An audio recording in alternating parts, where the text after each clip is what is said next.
আমার নিজের শাশুড়ি মা হাসপাতালে আমার সন্তানকে সদ্যজাত অবস্থায় চুরি করে নিয়েছিল। আমার বিয়ে হয়েছে বছর 2-এর মতো। আমি প্রথমবারের মতো এখন মা হতে চলেছি। আমার শ্বশুর শাশুড়ির আমি একমাত্র বৌমা। আমার শ্বশুর বাড়ির মানুষজনরা ভীষণই ভালো। তার সঙ্গে শ্বশুর শাশুড়ি তো আমাকে যত্নের কোনো ত্রুটিই রাখে না। অবশ্য আমার একটা ননদও ছিল, যার বিয়ে হয়ে গেছে অনেক বছর আগে। বিয়ের পর আমি প্রথমবারের মতো মা হতে চলেছি। আমার শ্বশুর বাড়ি থেকে বাপের বাড়ির মানুষজন সবাই ভীষণ খুশি। এদিকে আমার প্রেগনেন্ট হওয়ার খবর জানার কিছুদিনের মধ্যেই আমি জানতে পারি আমার ননদও প্রেগনেন্ট। অবশ্য সে দ্বিতীয় বাচ্চার জন্ম দেবে। কিন্তু আমার ননদ তার বাপের বাড়ি চলে আসে এবং দুজনকেই আমার শাশুড়ি মা খুব ভালোভাবে দেখাশোনাও করতো, যত্নও করতো। আমরা যেহেতু একই সাথে প্রেগনেন্ট হয়েছি, তাই দুজনে মিলে একই ডাক্তারের কাছে দেখাতাম। একসাথেই রিপোর্ট সমস্ত কিছু হতো। ইতিমধ্যে আমি জানতে পারলাম আমার ননদকে তার শ্বশুরবাড়ি থেকে তাড়িয়ে দেওয়া হবে যদি না সে এইবারে পুত্র সন্তান জন্ম দেয়। যাই হোক, সবকিছুই ঠিকঠাক চলছিল, কিন্তু আমি মনে করছিলাম যে আমিও আমার বাপের বাড়িতে চলে যাব। কিন্তু আমার শাশুড়ি মা বলল, আমাদের বাড়িতে নিয়ম আছে, বৌমারা সন্তান জন্ম দেওয়া না পর্যন্ত তার বাপের বাড়িতে পা রাখতে নেই। সন্তান জন্ম দেওয়ার পর তারপরে তুমি তোমার বাপের বাড়িতে চলে যেও। আমি তখন কোনো উপায় না পেয়ে শ্বশুর বাড়িতে শাশুড়ি মার কাছেই রয়ে গেলাম।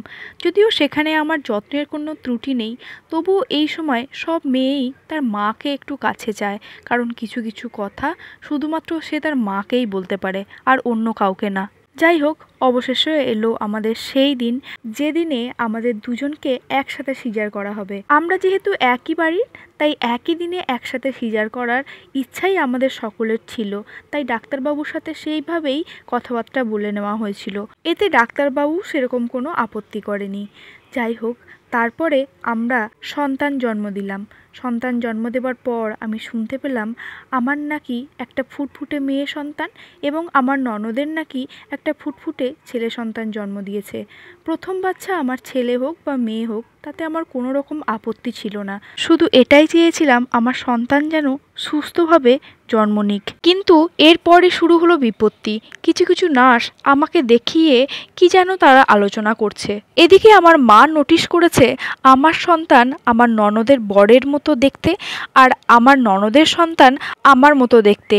এই নিয়ে আমার মায়ের কিছুটা সন্দেহ হলেও প্রমাণ ছাড়া কোনো কথা এখানে বলা যাবে না বলে চুপচাপই ছিল। তবে মায়ের এই সন্দেহটা তার নিজের মনে বেশিক্ষণ গোপন করে রাখতে পারেনি। মা নিজের মতো একটু জানার চেষ্টা করে। তখন ওই নার্সগুলোর কাছে গিয়ে পুরো বিষয়টা জানার চেষ্টা করে। তারা কিছুতেই মুখ খুলতে না চাওয়ায় অবশেষে আমার মা তাদের হাতে একটু বেশি করে টাকা দিয়ে সব কিছুটা জানতে পেরে যায়। মা তখন সমস্ত প্রমাণ জানতে পেরে আমার শ্বশুর এবং আমার স্বামীকে সব কথা বলে দেয়। আসলেই আমার শাশুড়ি মা নিজের সন্তানের সংসার বাঁচাতে আমার সদ্যজাত শিশুটাকে তার নিজের মায়ের আদর ছাড়া করছিলেন। সন্তান স্নেহে অন্ধ হয়ে সে যা করতে চেয়েছে, এটা তার কাছে কোনো অন্যায় বলে মনে না হলেও আমার কাছে বিরাট অন্যায়ের। কারণ আমার সন্তান ছেলে হোক বা মেয়ে হোক, সে তার নিজের মায়ের আদরে বড় হবে, এটাই তো কাম্য, তাই না? এই গল্পের সাথে আমার জীবনের কোনো মিল নেই, ভালো লাগলো তাই শেয়ার করলাম। তোমরা যদি তোমাদের জীবনের গল্প আমার সাথে শেয়ার করতে চাও, ইনবক্স করতে পারো।